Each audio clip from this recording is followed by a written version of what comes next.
This episode is brought to you by Viticulture International Academy, the toughest Italian wine program. 1,000 candidates have produced 262 Italian wine ambassadors to date. Next courses in Hong Kong, Russia, New York, and Verona. Think you make the cut? Apply now at viticultureinternational.com.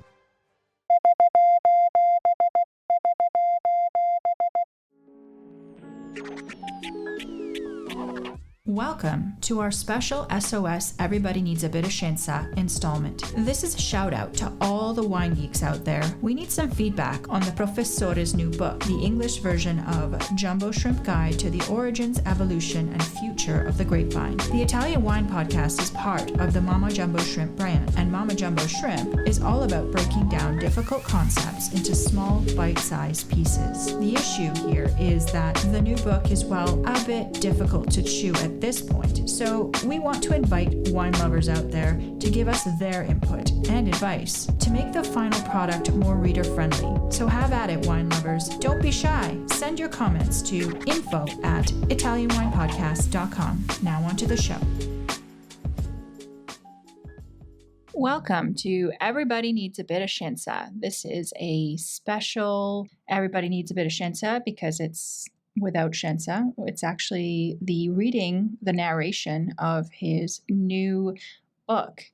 And I'm here with Richard Huff. Hello, Richard. Hi, Joy. How you doing? I'm good. I'm actually standing in for Stevie, who usually does these little episodes with you. They're very short and sweet, and it's essentially going to be you giving us a little bit more on the book that you have translated. It, of course, as everyone who is in this community or is aware of Scienza's work, he does work in Italian. So you've done an amazing job translating it. And of course, it's been, it's quite an in-depth work. So perhaps at the end, we can spend a couple seconds talking about your thoughts on, how the scientific community or the wine community rather can engage with this book and help us really to find an audience for it. Exactly. So without further ado, go ahead and tell us a little bit about the chapter that you're about to read. Go ahead and take it away. Yeah, okay. So this chapter is chapter 9, which I've entitled American and European Vines, A Shared History. And this chapter explores some of the typical characteristics associated with the American and European vine species and explains why the biological and genetic reasons for the differences. The classic one being that foxy taste or foxy aroma associated with certain American vines. And this chapter tries to explain where that smell comes from and its role in the evolution of the species. Just a word of warning before we start. There's some technical language in this chapter, including some biological compounds, which I'll do my best to pronounce correctly, but please don't laugh if I trip up on one or two of those. Okay, so this is chapter 9, American and European Vines, A Shared History. In the scientific community, the common origin of the American and the European species of vine remains a divisive issue. Classifications based on ampelographic and geographical characteristics allow clear distinctions to be drawn between species, rather like comparisons made in the past between human races. The proof of these differences, according to the defenders of the purity of the European vine, is the presence of two metabolites in the berries, the ester methylantranilate, which is responsible for the strawberry flavour, and malvidin-3 glucoside, which is particularly present in red grape skin and red wine. But can two chemical compounds in berries really be responsible for the differences between the American and the European vine? As a result of a double mutation, the gene that codes for the malvidin is underrepresented in Vitis vinifera, although it is present in its genome. It is related to a gene involved in the synthesis of this characteristic foxy aroma of Vitis labrusca. This collocation means that in the hybrids of Vitis labrusca, the foxy aroma is transferred together with those of synthesized anthocyanins. However, due to the effects of genetic mutations or recombinations that occurred during evolution, the expression of these genes has, over generations, been profoundly changed in the European vine, which is why the foxy aroma is no longer so apparent. This absence can be attributed to the genetic drift due to the reduced number of individuals in the population, or to the effect of the reduction of the variability caused by endozoochory, the biotic dispersal of seeds performed by birds who are attracted to plants with large, colourful berries, with high sugar content and other aromatic components. Environmental conditions, for example, low temperatures during particular periods of the reproductive cycle, may also have induced the expression of some otherwise silent genes. This interaction with the outside world is explained by epigenetics, the process of gene modification that does not alter the gene sequence, but is instead modified by mutations caused by the adaptation mechanisms of the plant in response to environmental stimuli such as high radiation, water and thermal shocks, food shortages, etc. In relation to the prominence of varieties with particular phenotypic characteristics and in their subsequent multiplication, humans can intervene through clonal selection, and birds, in the case of wild plants, through the choice of berry that they feed on and disperse. On this basis, it is possible to understand why the chemical compounds responsible for the foxy or strawberry aroma, methoanthranilite, in the berries of European vines are present in much smaller quantities compared to the American vines derived from Vitis labrusca. The compound of the gene that contains this strawberry aroma is present in American grape varieties because of a genetic mutation that occurred over time. In that context, the distinctive flavours probably encouraged the widespread dispersal of the seeds by certain animals who were attracted to the fruit by its pungent aroma.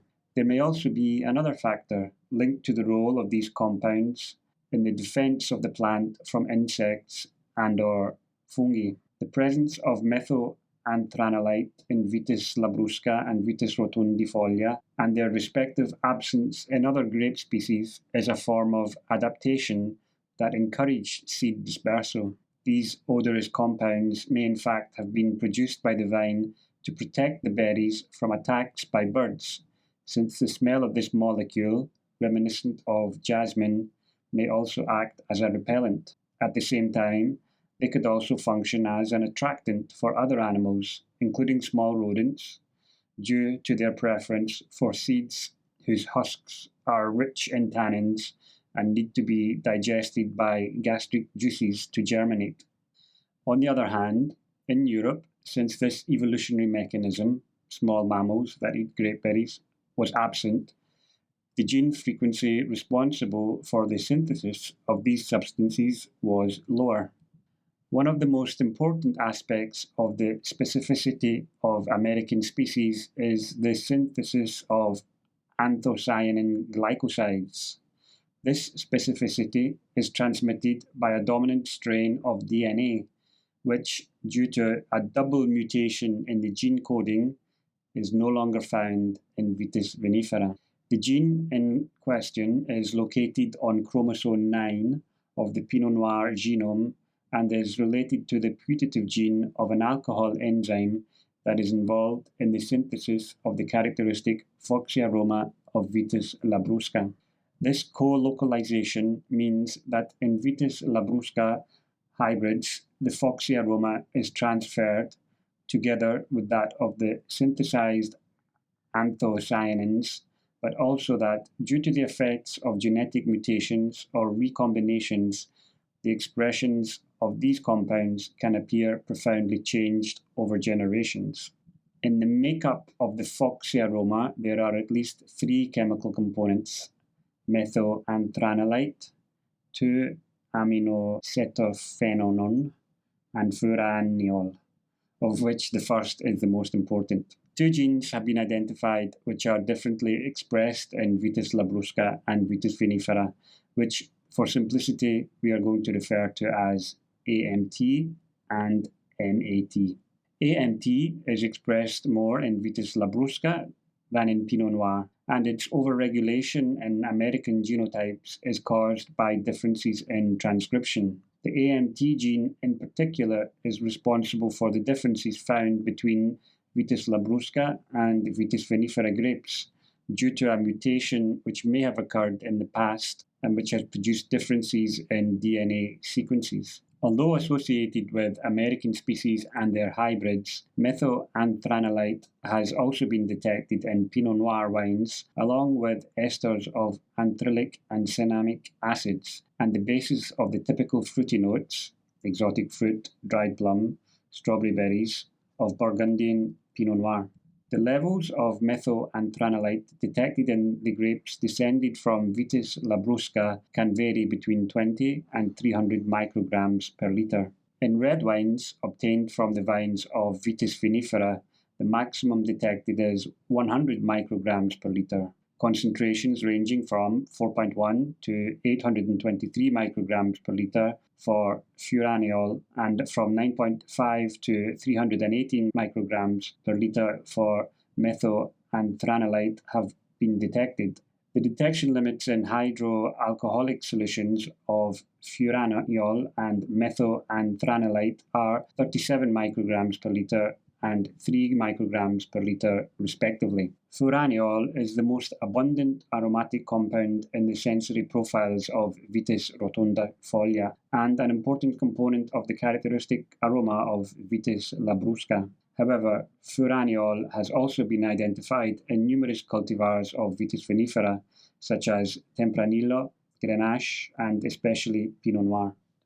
The concentrations are much lower than the Vitis rotundifolia and Vitis labrusca hybrids, but can still significantly exceed the detection threshold of 5 to 37 micrograms per litre and contribute to the fruitiness of Vitis vinifera vines even at low concentrations. Furan derivatives, more common in Vitis vinifera wines, such as furfural and sotolone, are formed during fermentation and aging. Methylanthranilite forms the basis of the atypical aging of flavour in some wines obtained from Vitis vinifera. It is commonly recognised as giving the smell of wet wool, furniture polish, or mothballs. Gosh, that is a lot of technical lingo. Yes, probably too much if the truth be told. And I think especially for an audience that's listening, quite difficult probably to grasp some of those technical terms. What we've tried to do in the book is give some explanatory notes and glossaries to try to help digest some of those technical terms. But I think in particular that chapter 9 will require some reworking perhaps to make it digestible. Yeah. But I think, there is an important discussion here around the shared history and origins and biological identity of the American and European grapevines. So there is an interesting story to be told there. It's just how do we do that without overdoing the science? Right. So I think that it is that's one of the reasons that we're doing this, is so that we can get feedback from those who listen in and perhaps have an idea of how to make, other than glossaries and such, what would make this more palatable for the reader, not just for, serious wine geeks, but just for wine lovers who want to learn more. But, because of course, as you and I know, this is for the Jumbo Shrimp series, which breaks down really large and difficult concepts, making them more simple and easy. I think we're not quite there yet, are we? I think especially with that chapter. And to be honest, it helps me as well. When I read that back now, I get a sense that there is still some work to be done in terms of making that something that we can claim is digestible to all. Yeah. Anyway, as you said, I'd be really interested in any feedback from the international wine community on how we do that. And of course, where would somebody go if they wanted to jot down a note for you? Well, yeah, they can just contact me through the normal social media channels of the Italian Wine Podcast, or they can email me directly. It's richardhoff just do the work.it. Right. And all of the social media channels for the Italian Wine Podcast are listed in the show notes below. So go ahead and check those out. And for this episode, that is a wrap. And we will see you again next week with another chunk from Everybody Needs a Bit of Scienza SOS edition, where we ask the community to give us their feedback. Talk to you later. Bye. Thank you. Bye. Listen to the Italian Wine Podcast wherever you get your podcasts. We're on SoundCloud, Apple Podcasts, Spotify, Himalaya FM, and more. Don't forget to subscribe and rate the show. If you enjoy listening, please consider donating through ItalianWinePodcast.com. Any amount helps cover equipment, production, and publication costs. Until next time, chin chin.